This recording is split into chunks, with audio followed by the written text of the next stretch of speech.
اٹھا دے.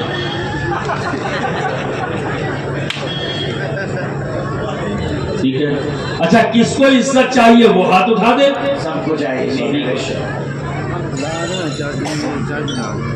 اور یہ کوئی غلط جذبہ نہیں ہے دوستوں. ہاں تو میرے پیر و مرشد مخدوم المشائخ حضرت علامہ مولانا مفتی الشاہ سید محمد مختار اشرف اشرفی الجیلانی سجادہ نشین آستانہ اشرفیہ پچھوچھا مقدسہ رحمت اللہ تعالیٰ علیہ نے فرمایا، جب میں بیت ہوا تو میں نے ان سے پوچھا حضور کچھ نصیحت فرما دے جو زندگی میں کام آئے. تو آپ نے فرمایا اگر تم عزت چاہتے ہو،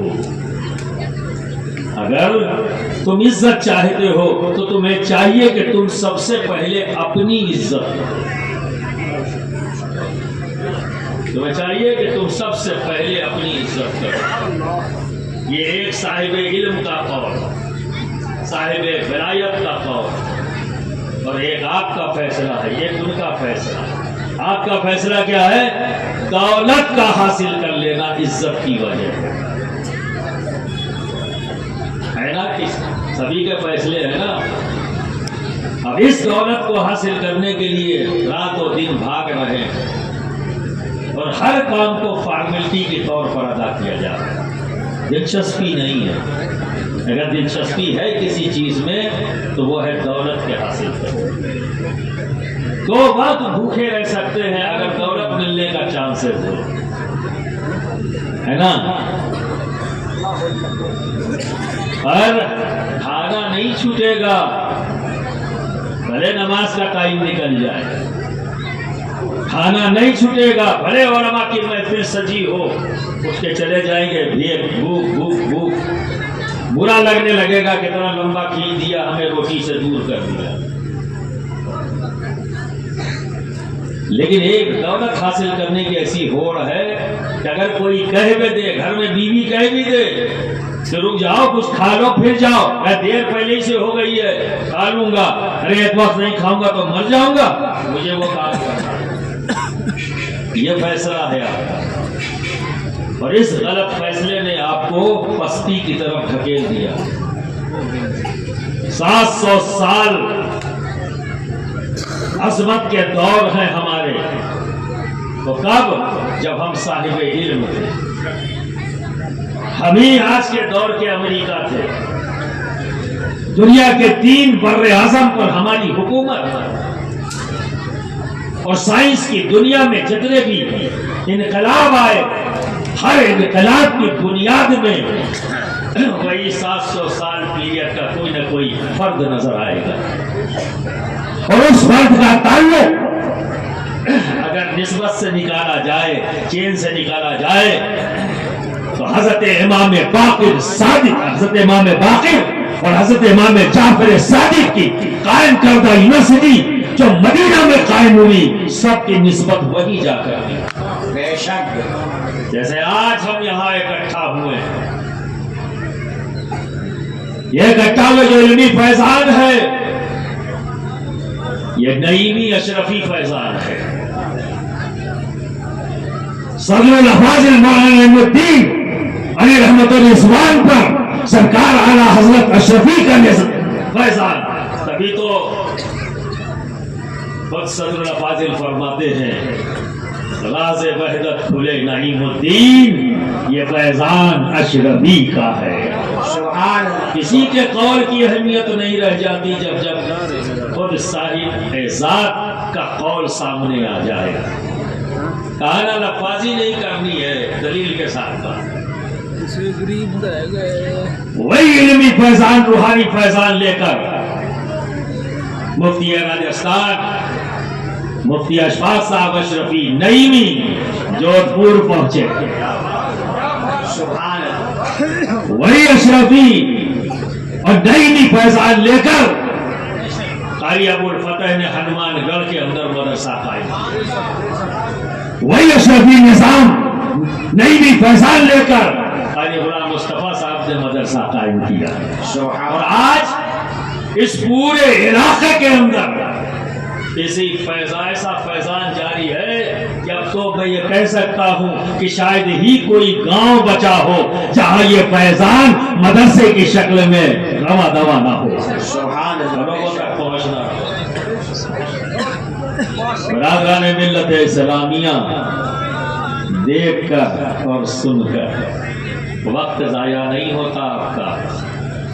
ایک بات بھی اگر یاد رہ جائے تو علم ایک سمندر ہے دوست، کہ اینڈ نہیں ہے اس کا، قبر تک سیکھنا ہے. یہ ایک سمندر ہے، ذوق و شوق رکھنے والے غوطہ لگاتے ہیں اور ایک موتی نکالتے ہیں. تو یہ زندگی کی جدوجہد قائم رہنی چاہیے. تو وقت زیادہ نہیں، اگر اسی موضوع کو پھیلا دیا نا تو گھنٹوں چاہیے. ممکن ہے رات میں اگر اسی موضوع پر گفتگو شروع کی میں نے تو پھر اطمینان سے گفتگو کروں گا تاکہ آپ کو اچھے سے سمجھا سکوں. بس اتنا ضرور کہوں گا کہ جو کچھ بھی یہاں کہا گیا، تمام جماعت کے ذمہ دار یہاں آئے، جو پیغام آپ کو دیا ہے اس کو بہت ہی سنجیدگی سے آپ لیں اور عمل کریں. دیکھیے آپ نے جو بھی پیسہ خرچ کیا، نہ جانے کتنے پیسے خرچ کیے اور اس کا کوئی ریٹرن نہیں آیا. بہت سے خرچ ہے، کوئی ریٹرن ہے؟ ایک جگ چائے پی لے تو کوئی ریٹرن آتا ہے؟ کچھ منہ میں رکھ کے چبا کے تھوک دیا کوئی ریٹرن آتا ہے؟ دھوئے میں اڑا دیا کوئی ریٹرن آتا ہے؟